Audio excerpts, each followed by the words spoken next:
I watched my 10-year-old's face crumble when my own mother called my niece her first grandchild. My wife Ava and I have been together 8 years, married 5, and I adopted her 3 children, 2 daughters, 10 and 12, and a son, 16, 4 years ago.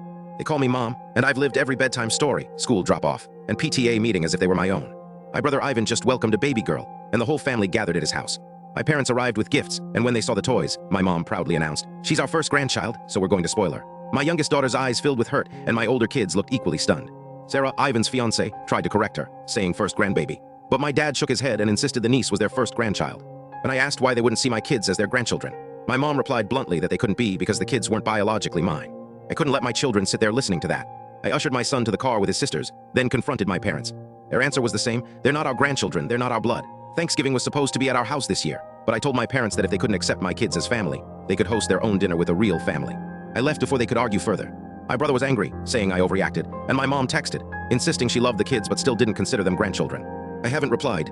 The next days were a blur of tears and tough conversations. My oldest son and daughter said they'd only see our parents if they apologized to their little sister.